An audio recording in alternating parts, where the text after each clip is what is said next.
El salón estaba cubierto de silencio. Ya no había música, ni consejo, ni banquetes, solo el eco de un tiempo que se había ido.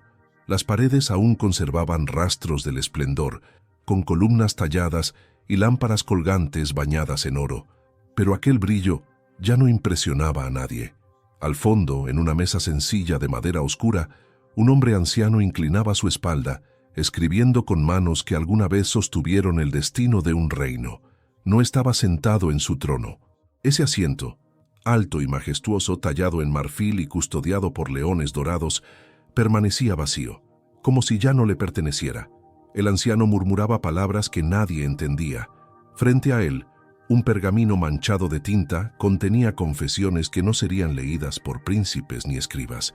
«Lo tuve todo, pero no lo supe conservar», escribió, y sus dedos temblaron al firmar esa verdad. ¿En qué momento se perdió el sabio? ¿Dónde quedó aquel joven que soñó con justicia y pidió discernimiento en lugar de gloria? Fuera del palacio, Jerusalén seguía viva, pero dentro de esas paredes algo moría lentamente.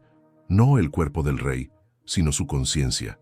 Era el fin de una era, el cierre de un capítulo que había comenzado con promesas divinas y ahora sangraba remordimientos humanos. ¿Te conmovió la historia de Salomón? Entonces, no te vayas sin dejar tu huella. Cuéntanos en los comentarios, ¿qué parte de su vida te impactó más? ¿Qué decisiones cambiarías si estuvieras en su lugar? Dale like si este mensaje tocó tu corazón. Suscríbete y activa la campanita para no perderte más relatos que transforman. Comparte este video con alguien que necesite una advertencia a tiempo o una palabra de reflexión. Recuerda, no importa cómo comienza una historia, lo que realmente importa es cómo termina. En ese instante, los sirvientes se detenían a observar desde lejos. Nadie se atrevía a hablar. Algunos decían que estaba escribiendo un libro, otros que hablaba con Dios. Pero nadie sabía realmente lo que ocurría en la mente del hombre que había sido llamado el más sabio de todos. Solo él sabía la verdad, que todo lo que había construido no podía salvarle del vacío que lo acompañaba. Y así, mientras la tinta secaba lentamente, el rey Salomón cerró los ojos un momento. El sonido del pergamino, del pincel y de su respiración pausada eran las únicas señales de vida.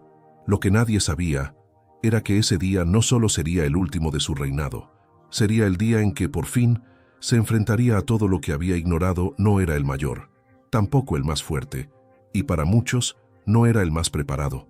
Salomón creció en la sombra de su padre, el rey David. Mientras sus hermanos se entrenaban con espadas y hablaban de guerras y conquistas, él prefería observar, pensar, escuchar. Su mundo no estaba en los campos de batalla, sino en los patios del palacio, donde el silencio le enseñaba más que 1000 gritos.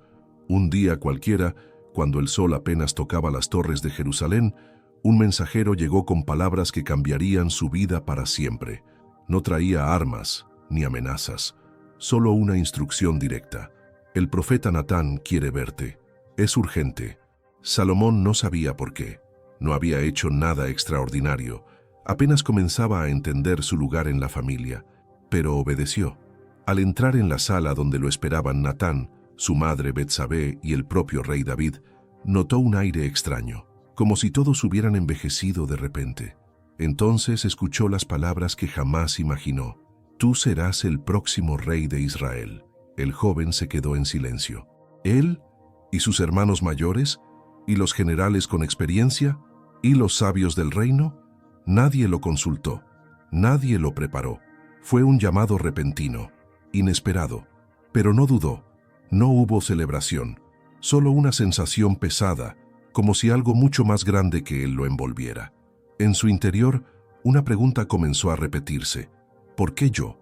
Las respuestas no llegaron de inmediato, pero algo dentro de él despertó, una necesidad de entender, de buscar la verdad más allá de las apariencias. Desde ese momento, Salomón comenzó a observar todo con otros ojos, las decisiones de su padre, los rostros de los consejeros, los errores del pasado. Sabía que un día el peso de esa corona estaría sobre su cabeza, y que no bastaba con poder o fama. Necesitaría algo más. En una noche silenciosa, mientras caminaba solo por los jardines del palacio, elevó una oración que no había practicado ni aprendido de nadie. Fue honesta, cruda, sin adornos. Dios, si realmente me elegiste, dame sabiduría para no destruir lo que mi padre construyó. No hubo respuesta audible, pero en su corazón algo se acomodó, como si la tierra bajo sus pies ya no temblara tanto. A partir de ahí, el joven que nadie esperaba comenzó a transformarse, no por fuerza, sino por propósito, y aunque no sabía lo que el futuro traía, entendía que el llamado no venía de los homens, sino de lo alto. Los años pasaron, y aquel joven inexperto que una vez dudó de sí mismo, se convirtió en el monarca más admirado de su generación. Desde el primer día de su reinado, Salomón buscó una cosa: sabiduría, no para impresionar, sino para guiar con justicia, no para ser temido, sino para tomar decisiones que beneficiaran a su pueblo. Su primera gran acción fue ordenar la construcción de una casa sagrada, un templo que no solo sería un edificio, sino un símbolo. Piedra tras piedra, trabajador tras trabajador, la obra fue tomando forma durante años. Cuando finalmente fue terminada, Salomón hizo algo que dejó a todos sin palabras. Se arrodilló frente a miles de personas y oró en voz alta. No pidió más poder. Suplicó que aquel lugar fuera un punto de encuentro entre Dios y su nación. Esa humildad lo hizo aún más respetado. No pasó mucho tiempo para que su fama traspasara fronteras. Desde reinos lejanos llegaban emisarios con regalos y preguntas.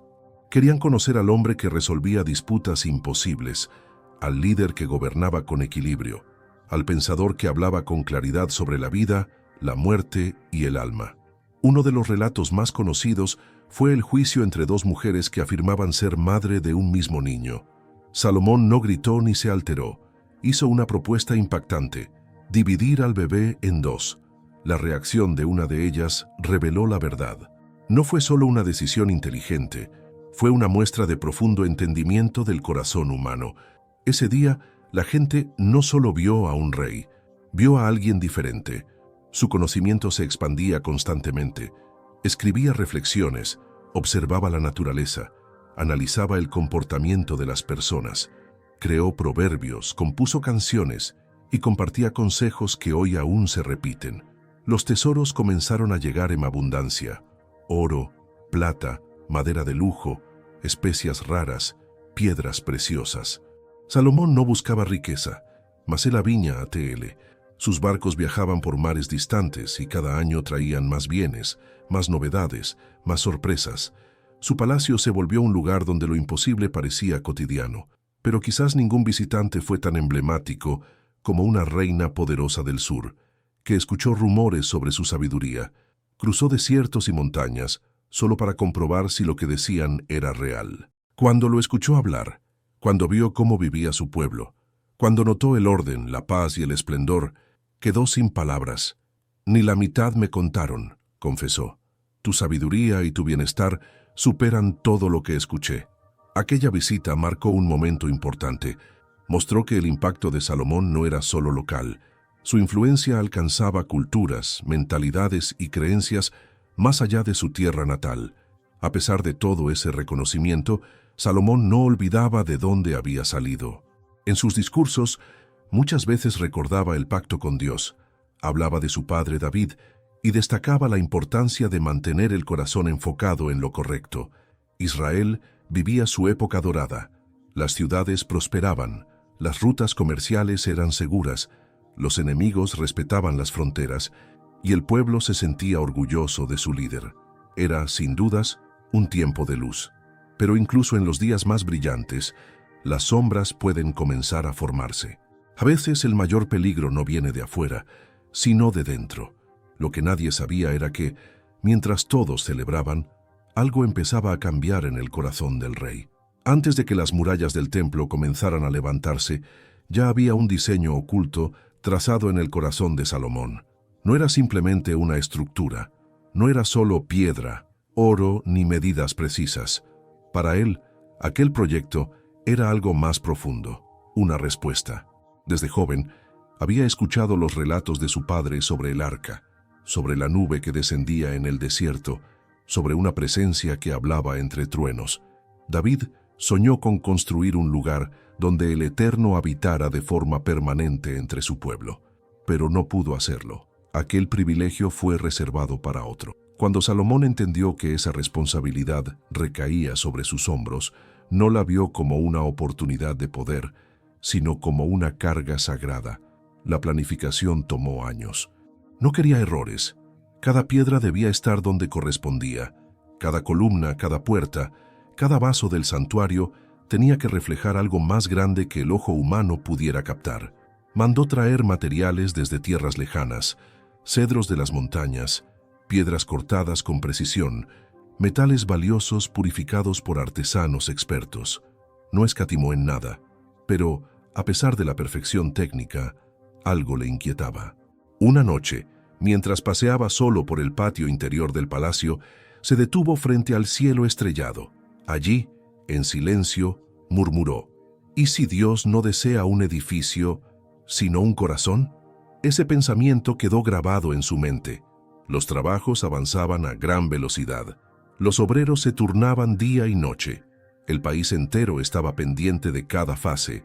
Pero Salomón no solo supervisaba planos y estructuras, también analizaba los motivos. Se preguntaba si aquello que se construía afuera también se formaba por dentro. El día de la dedicación fue inolvidable. Miles se reunieron, sacerdotes, ancianos, familias enteras. Nadie quería perderse el momento en que el templo sería inaugurado. Pero cuando Salomón subió a la plataforma central, no pronunció un discurso de triunfo. No habló de logros ni cifras. No presumió su esfuerzo. Levantó las manos y oró, una plegaria que no estaba escrita. Sus palabras fluían con sinceridad. No pedía riquezas, imploraba compasión. No hablaba de guerras, clamaba por perdón. Habló de generaciones futuras, de exiliados que aún no existían, de errores que Israel podría cometer, y rogaba que, si su pueblo se volvía de corazón, Dios lo escuchara desde el cielo. Al terminar, una nube espesa descendió y llenó todo el santuario. Nadie podía ver, nadie se movía. El silencio fue total. Era como si el cielo hubiera aceptado la invitación. Aquel día, el templo dejó de ser un edificio. Se convirtió en símbolo. Pero lo que nadie supo es que esa misma noche, Salomón no durmió. Mientras otros festejaban, él permanecía despierto, solo. Sentado en sus aposentos, escribía en un trozo de pergamino: la presencia no habita en paredes, sino en obediencia. Aunque el templo era majestuoso, él entendía que no bastaba con rituales o incienso.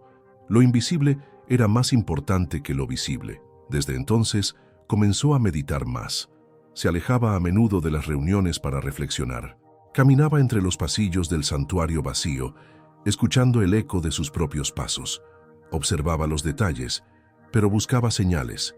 Algunas noches se preguntaba si el pueblo también entendía lo que aquello representaba, si comprendían que no se trataba de una construcción, sino de una relación, si sabían que ese lugar no era un refugio mágico, sino un recordatorio de algo más profundo.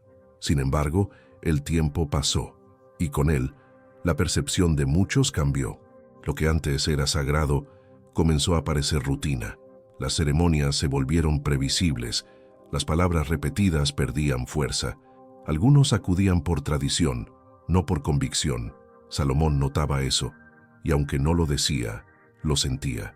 Una mañana, al observar desde la terraza cómo la gente entraba y salía del templo, escribió otra frase en silencio: podemos edificar altares, pero si el alma está vacía, el incienso no sube.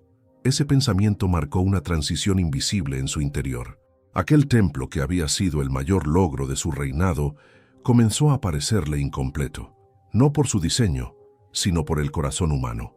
Y así, el rey, que había creado el símbolo más grande de devoción, empezó a construir algo que nadie veía: una búsqueda personal, una inquietud que lo acompañaría el resto de su vida, porque entendió, aunque fuera tarde, que el verdadero reino no se levanta con piedras, sino con fidelidad.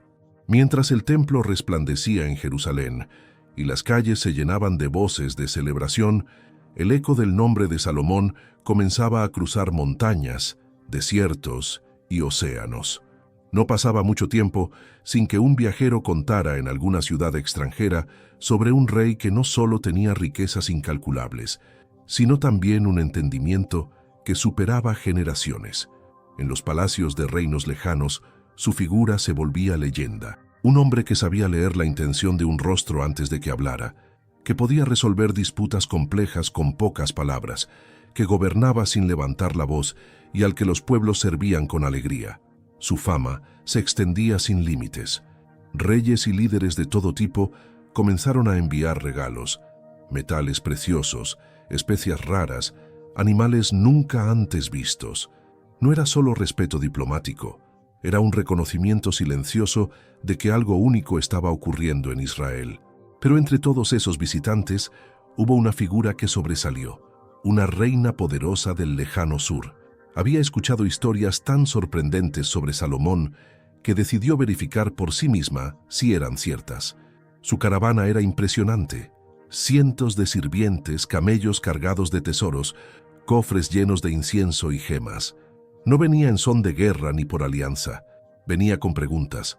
Durante días, Salomón respondió a cada uno de sus enigmas. No se limitó a responder, explicó, razonó, ilustró con ejemplos de la vida cotidiana. Ella lo observaba con atención. Esperaba encontrar arrogancia, pero encontró sencillez. Imaginaba orgullo, pero halló sabiduría envuelta en humildad. Tras varias conversaciones, la reina reconoció ante todos: lo que escuché en mi tierra no era ni la mitad.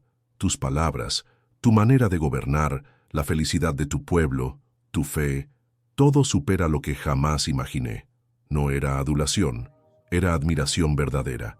Ella comprendía que su poder, aunque grande, no se comparaba con la autoridad que Salomón ejercía desde la paz interior. Después de su visita, otros siguieron el ejemplo. Jerusalén se convirtió en un punto de encuentro entre culturas. Mercaderes, estudiosos, artesanos y consejeros llegaban con curiosidad. Querían ver con sus propios ojos al soberano que combinaba riqueza con profundidad espiritual. Y Salomón los recibía. No rechazaba al extranjero. No temía las preguntas difíciles. Mostraba los jardines del palacio. Compartía proverbios. Invitaba a escuchar música compuesta por él mismo. La atmósfera en la corte era de armonía. Sus escritos eran copiados. Sus juicios eran estudiados. Su estilo de liderazgo comenzaba a influir en territorios que jamás habían compartido la fe de Israel. Las naciones se inclinaban no solo por lo que Salomón tenía, sino por lo que representaba. Sin embargo, en medio de tanto reconocimiento, algo comenzaba a agitarse en su interior. Cuando el bullicio se apagaba y los corredores quedaban vacíos, Salomón se quedaba solo con sus pensamientos. A veces, sentado en su balcón, observaba las luces de la ciudad y se preguntaba en silencio: ¿qué buscan realmente cuando me miran? ¿A mí o a lo que creen que soy? No era una duda de vanidad, era una inquietud profunda, porque, aunque miles lo elogiaban, muy pocos conocían al hombre detrás de la figura pública. Y entonces comenzó a escribir más. Sus textos adquirieron un tono distinto, menos triunfalista, más introspectivo, como si presintiera que toda esa gloria podía desvanecerse en cualquier momento. Su grandeza no se había ido, su sabiduría no había menguado, pero en el fondo algo crujía lentamente, como una rama que, aunque fuerte, comienza a doblarse por el peso acumulado. En las plazas, los ciudadanos aún celebraban su nombre. En los mercados se hablaba de sus logros. Pero en lo más íntimo de su alma, Salomón empezaba a ver el inicio de una grieta, pequeña, silenciosa, pero real. Y fue en ese punto, cuando todo parecía estar en su punto más alto, que comenzó, sin que nadie lo notara, el descenso más peligroso, aquel que no se ve, pero que transforma el corazón. Al principio, cada regalo era motivo de celebración. Cada tonelada de metales preciosos, cada joya rara, cada objeto artesanal traído de tierras lejanas era recibido con entusiasmo. El trono se embellecía, los pasillos del palacio se llenaban de tapices importados y los almacenes desbordaban de riquezas. Pero con el tiempo, la abundancia dejó de asombrar. Lo que antes causaba admiración se volvió costumbre, y lo que parecía una bendición comenzó a sentirse como una carga. Los escribas ya no podían contar con precisión la cantidad de lingotes apilados. Los comerciantes traían caravanas tan largas que bloqueaban los caminos de acceso a la ciudad. El pueblo, aunque orgulloso del esplendor del reino, empezaba a murmurar: ¿cuánto es suficiente? Salomón lo escuchaba. No respondía. Caminaba entre los pasillos dorados de su palacio con una expresión serena, pero en su mente algo se agitaba. La administración del reino se volvió más compleja. Mantener la paz exigía acuerdos con potencias vecinas. Las alianzas no solo se sellaban con palabras, sino con bodas. Y así, una tras otra, llegaron mujeres de múltiples naciones, cada una con su cultura, sus dioses, sus ritos.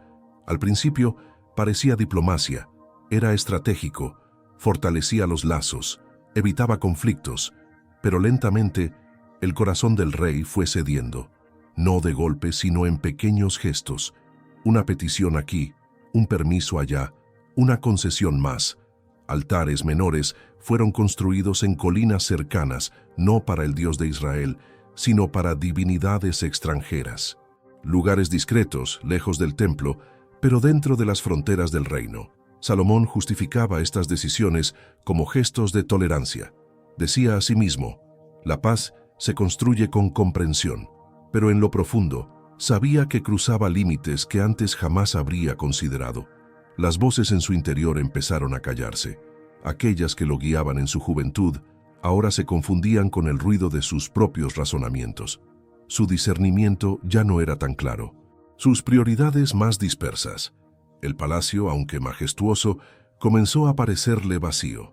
Durante las noches, sus pensamientos lo mantenían despierto.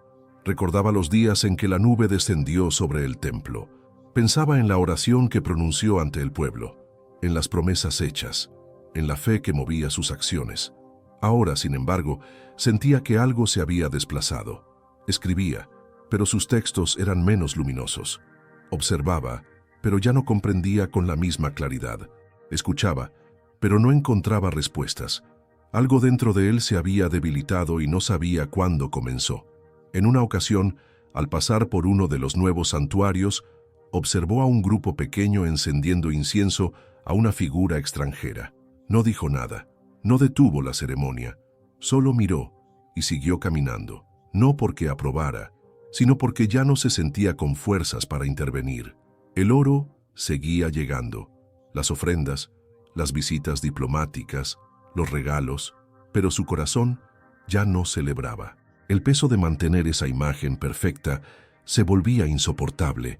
Las paredes decoradas no podían ocultar su inquietud, ni el sonido de los músicos lograba silenciar su culpa. Los días de gozo auténtico quedaban atrás, y en su lugar llegaban mañanas de confusión, atardeceres de arrepentimiento. Una noche escribió en un pergamino: me rodea la grandeza, pero me falta dirección. Tengo todo, pero me siento lejos del propósito. Sabía que no podía seguir justificando su comportamiento. El mismo que había pedido sabiduría, ahora tomaba decisiones sin consultar. El mismo que había sido admirado por su integridad, comenzaba a desviarse lentamente del camino que lo hizo grande. La corte aún lo respetaba. La población aún lo aclamaba.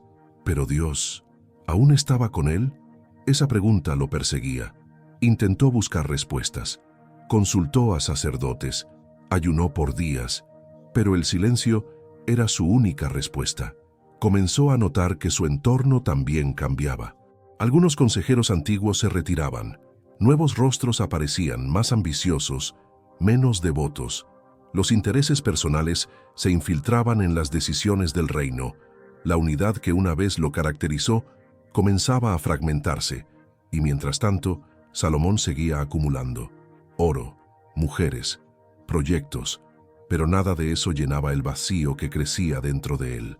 Descubrió que el oro, cuando es ligero en el corazón, puede ser útil, pero cuando domina la mente, se convierte en una prisión. Y él, sin darse cuenta, ya no era el arquitecto del reino, sino prisionero de su propia grandeza.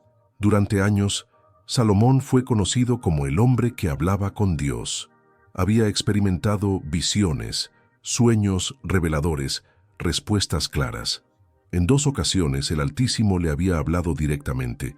No era imaginación ni tradición, era un vínculo real, profundo, inquebrantable. Pero ahora todo era silencio. Ya no soñaba con instrucciones. Las noches se volvieron largas, pesadas. Se acostaba con esperanza, pero despertaba con vacío. Ninguna palabra llegaba del cielo, ningún susurro, solo pensamientos dispersos, emociones confusas. Él intentaba convencerse de que todo estaba bien, que la falta de respuesta era una prueba, que quizás ya no necesitaba más revelaciones porque ya tenía suficiente experiencia. Pero en su interior sabía que algo había cambiado. La conexión se había debilitado. Los días de comunión fueron reemplazados por rutina religiosa. Las oraciones sonaban huecas. Las ceremonias continuaban pero no tenían el mismo fuego. El templo seguía en pie, pero el corazón del rey ya no ardía como antes. Salomón recordaba los inicios, cuando su alma temblaba al pronunciar el nombre de Dios, cuando cada decisión era precedida por un tiempo de reflexión, de clamor, de dependencia. Ahora, en cambio, firmaba decretos sin consultar, firmaba tratados sin orar, tomaba decisiones por conveniencia, no por convicción. Y el cielo, antes cercano, parecía distante. Una noche, se encerró solo en una de las cámaras del palacio. Encendió una lámpara de aceite y abrió un pergamino antiguo. Era uno de los primeros textos que había escrito en su juventud, lleno de entusiasmo y fe. Lo leyó en voz alta, y mientras lo hacía una lágrima descendió por su mejilla. «¿Dónde estás, Señor?», susurró. Pero no hubo respuesta. No un temblor, no una brisa, solo el crujido del fuego consumiendo lentamente la mecha de la lámpara. Ese silencio no era vacío, era ausencia. Comenzó a preguntarse cuándo había sido el momento exacto en que se perdió. No fue una gran caída, sino una serie de pequeños desvíos, tolerancias aceptadas, pecados ignorados, decisiones postergadas. Un paso a la vez se había alejado. El pueblo no lo notaba. Para ellos todo seguía igual. El rey seguía vistiendo con lujo, dando discursos, recibiendo embajadores. Pero en lo secreto, su alma estaba en sombras. Intentó recuperar lo perdido. Ordenó días de retiro. Prohibió festividades paganas por un tiempo. Visitó el templo en soledad. Pero nada parecía restablecer la antigua cercanía. Los sacerdotes decían que Dios seguía allí, que no se había ido, pero Salomón no lo sentía, y lo que antes era confianza, ahora era duda. Había cruzado un límite, había traspasado una línea invisible que separaba la misericordia del juicio. Cada vez que veía un altar pagano, se le revolvía el corazón, pero no los derribaba. Temía las repercusiones políticas. No quería romper los acuerdos hechos con los pueblos de sus esposas. Había construido un reino de paz, pero le costaba obediencia. El precio de su tolerancia se hacía más alto cada día. Una tarde, subió a la terraza más alta del palacio. Desde allí podía ver el templo, imponente, majestuoso. Recordó cuando lo dedicó. Recordó la nube que descendió. Recordó su propia oración, sus palabras sinceras. Ahora, todo eso parecía lejano. Escribió en una tabla de madera: «Cuando el alma se calla, la presencia se retira». Era su forma de reconocer lo que vivía. No culpaba a Dios. Sabía que él mismo había creado la distancia. Las visitas celestiales no cesaron por capricho divino. Cesaron porque su oído interior se había cerrado. Rodeado de lujos le faltaba lo esencial. Tenía oro, pero no guía. Tenía poder, pero no dirección.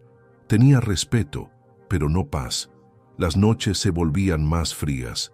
El palacio más amplio. El trono más solitario. Y entonces lo entendió. La voz no había dejado de hablar. Él había dejado de escuchar. Entre tanto ruido, tanto protocolo, tanta actividad, había perdido la quietud que permite oír lo eterno. Ya no podía cambiar el pasado, pero sí escribir sobre él. Y así nació un nuevo deseo: dejar registro de sus errores, de sus pensamientos, de sus preguntas sin respuesta. Porque aunque ya no escuchara a Dios como antes, aún podía advertir a otros para que no repitieran su historia. Salomón, el rey sabio, el constructor del templo, El gobernante admirado era ahora un hombre que añoraba la voz que un día lo había llamado por su nombre. Lo que comenzó como diplomacia terminó como traición silenciosa. Salomón, en su afán por mantener la paz con naciones vecinas, aceptó más de lo que debía. No fueron solo mujeres extranjeras lo que ingresó por las puertas del palacio. Junto a ellas llegaron ritos antiguos, estatuas talladas con símbolos extraños, rezos que no invocaban al Dios de Israel. Al principio, eran actos aislados, un altar improvisado en una colina, una ofrenda permitida por cortesía. No parecía grave. Todo se hacía fuera del templo, sin perturbar la rutina religiosa oficial. Pero esas pequeñas tolerancias crecieron. Con el paso del tiempo, se levantaron estructuras permanentes, lugares de culto en las afueras de Jerusalén. Algunos ocultos, otros visibles. Salomón no los construía con sus propias manos, pero los autorizaba. Con su silencio, los bendecía. Cada uno de esos altares era una grieta más en la muralla espiritual que un día protegió a Israel. Los habitantes comenzaron a dividir su fe. Algunos seguían adorando al Dios que sacó al pueblo de Egipto. Otros, influenciados por los nuevos cultos, empezaron a rendir homenaje a divinidades foráneas que prometían fertilidad, poder o protección. La unidad espiritual se fragmentó.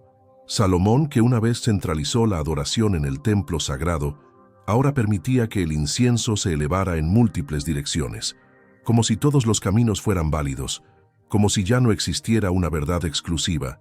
Y lo más alarmante, algunos de esos ídolos representaban prácticas abominables, deidades que exigían sacrificios humanos, ceremonias oscuras donde la vida de inocentes era ofrecida en nombre de fuerzas siniestras. ¿Cómo llegó a ese punto? Quizás no fue por maldad, sino por desgaste, por cansancio, por la falsa creencia de que su estatus lo hacía inmune al error. Se convenció de que podía controlar el fuego sin quemarse, que podía convivir con lo impuro sin contaminarse. Pero la realidad era otra. Cada nuevo altar lo alejaba más del Dios que lo había elegido. Cada estatua erigida en nombre de un Dios extranjero era una afrenta directa al pacto que un día había jurado respetar. Desde lo alto del palacio podía ver esas construcciones, pequeñas al principio, luego más altas. Parecían firmes, sólidas, pero eran templos sin fundamento, altares de arena que desafiaban al Creador del universo. Una noche, mientras contemplaba desde su terraza, el viento sopló con fuerza. Una de esas estructuras, mal cimentada, se vino abajo. Polvo y escombros cubrieron el camino. Salomón lo observó en silencio. No dijo nada, pero en su interior sintió un estremecimiento. Era como si el cielo le susurrara: «Así caerán todos los altares que no me honran». Y aún así, no actuó. Quizás por temor al conflicto, tal vez por orgullo, o porque ya no sabía cómo regresar al punto donde todo estaba claro. Sus escribas registraban nuevos impuestos. Los arquitectos planificaban más edificaciones, pero el alma del reino se debilitaba. Lo invisible se resquebrajaba. Israel aún prosperaba económicamente, pero su integridad se erosionaba. Y en medio de esa contradicción, Salomón se volvía espectador de su propio declive. Sabía que había errado el camino. Lo sentía cada vez que intentaba orar y las palabras se le atascaban. Cada vez que recorría los pasillos del templo y no percibía presencia. Cada vez que leía los textos sagrados y no encontraba consuelo. Los altares que permitía no eran de piedra firme. Eran frágiles, como arena entre los dedos. Representaban la ilusión de estabilidad, pero escondían destrucción. Y aunque sabía que debía derribarlos, no lo hizo. Porque cuando el corazón se divide, la decisión se posterga. Y cuando se posterga, el daño se profundiza. Era una tarde tranquila. El sol comenzaba a esconderse detrás de las colinas, y el calor del día dejaba paso a una brisa serena que recorría las calles de Jerusalén. Pero en una de esas sendas poco transitadas, lejos de la corte y del bullicio del palacio, se gestaba una escena que marcaría el destino de una nación. Jeroboam, un servidor respetado por su eficiencia y liderazgo, caminaba sin compañía por los alrededores de la ciudad. No esperaba encontrarse con nadie, menos aún con el anciano que apareció de pronto, envuelto en un manto nuevo, con ojos que parecían ver más allá del presente. El hombre era Ahías, un profeta conocido por su sabiduría reservada. No hablaba mucho, pero cuando lo hacía, sus palabras no eran opinión, eran destino. Sin preámbulos, se acercó a Jeroboam y sin una explicación rasgó su manto en 12 pedazos. El sonido del tejido rasgado rompió el silencio como un trueno inesperado. Jeroboam retrocedió, confundido. Ahías le extendió 10 partes del manto y le dijo con voz firme: «Así dice el Señor Dios de Israel, voy a arrancar el reino de las manos de Salomón y te daré 10 tribus. Solo una quedará con su linaje por causa de la promesa hecha a David». El joven no supo qué responder. No entendía por qué él, un servidor, era ahora portador de un anuncio tan profundo. Pero el profeta no buscaba aplausos ni explicaciones. Solo obedecía. Ese gesto, austero, directo, fue más poderoso que cualquier batalla. Fue el símbolo de que el reino, tan glorioso en apariencia, ya estaba quebrado por dentro. Lo que Salomón no supo en ese momento fue que Dios no había olvidado sus advertencias. Las desviaciones, los cultos permitidos, los pactos con ídolos, todo tenía consecuencias. Esa división no ocurriría en vida del rey, por respeto a David, pero estaba sellada, inminente, inevitable. Cuando la noticia llegó al palacio, Salomón no reaccionó con lágrimas, reaccionó con temor. Temía perder o controlar o ser reemplazado. Intentó eliminar a Jeroboam, mandó buscarlo en secreto, pero el mensajero ya había partido al exilio, protegido por aquele que verdadeiramente o había chamado. O rei que um dia escreveu sobre justiça, agora tentava calar o anúncio do juízo. O homem que outrora buscava discernimento, agora lutava contra o próprio destino. O rasgo no manto de Ahías era, ao mesmo tempo, profecia e sentença. O fim do Reino Unido não viria pelas mãos de um exército inimigo, mas pela desobediência silenciosa de seu próprio líder. E assim, mesmo sem batalha, sem armas, sem gritos, a divisão começou. No espírito, no coração, nas escolhas. Naquele dia, Salomão começou a entender que não se perde um reino da noite para o dia. Ele se desfaz pedaço por pedaço, como um tecido rasgado por mãos que já não aceitam o silêncio do rei. El gran salón ya no era lo que había sido. Las antorchas, aunque aún encendidas, parecían más opacas. Las paredes cubiertas de oro ya no reflejaban esplendor, sino un brillo cansado. Aquella sala, que un día fue centro de decisiones y celebraciones, ahora era solo un eco del pasado. Salomón se sentó en su silla sin trono. Ya no necesitaba cetro ni corona. Frente a él, una mesa vacía. No había planos, ni cartas de embajadores. Solo silencio. Miró alrededor y percibió el peso de los años, o quizá de sus elecciones. Las sombras que cubrían la habitación no provenían de la luz ausente, sino de su propia conciencia. Recordaba con detalle o cruel precisión cada desvío, cada altar permitido, cada palavra divina ignorada. Ouvia, em sua memória, as vozes dos profetas, os clamores esquecidos do templo e os primeiros sinais de advertência que se recusou a escutar. Nada havia sido imediato. A queda veio como a noite, lenta, inevitável. Ele se deu conta de que havia construído muitos salões, mas esquecido de preservar a própria alma. Ergueu colunas de mármore, mas não sustentou a aliança com quem o havia chamado. Naquela sala, rodeado de silêncio e lembranças, o rei mais sábio encarava o que ninguém podia ver, o resultado de uma vida que se afastou da verdade. E ali, sem testemunhas, murmurou: «Perdi la voz de Dios, quando dejé de buscarla». La brisa entraba suavemente por la ventana entreabierta. No había guardias en la puerta, ni consejeros en espera. Solo él y un pergamino. Salomón, agora embelecido, se inclinaba sobre a mesa onde tantas veces escrevera decretos, alianças, provérbios. Mas desta vez não era para o povo, era para si mesmo. Su mano ya no era firme. A cada palavra, la tinta se esparcía como si el papel también cargara el peso de sus decisiones. No escribía con la autoridad de un rey, sino con la sinceridad de un hombre que había vivido y que finalmente entendía: todo lo que mis ojos vieron fue pasajero. Todo lo que mis manos tocaron fue humo. Reflexionaba sin ira. No había espacio para la queja, solo para la lucidez. Durante años buscó sentido en la riqueza, el poder, el conocimiento. Pero al final, todo volvía a un punto: el temor reverente al Creador. En su interior, sabía que sus errores no serían olvidados, que su legado estaba manchado, mas también entendía que sus palabras finales podían servir como advertencia para los que vendrían. Aquella noche, cerró su último escrito, dejó la pluma sobre la mesa, se levantó con lentitud, caminó hasta el balcón desde donde un día contempló la gloria de su reino. Ya no era el mismo horizonte, ni él, o mesmo homem, observou Jerusalém em silêncio. E pela primeira vez em muito tempo, não pediu nada, apenas agradeceu por ainda poder escrever aquela última página, e murmurou com voz quase apagada: "El princípio de la sabedoria no es el trono, sino el quebranto."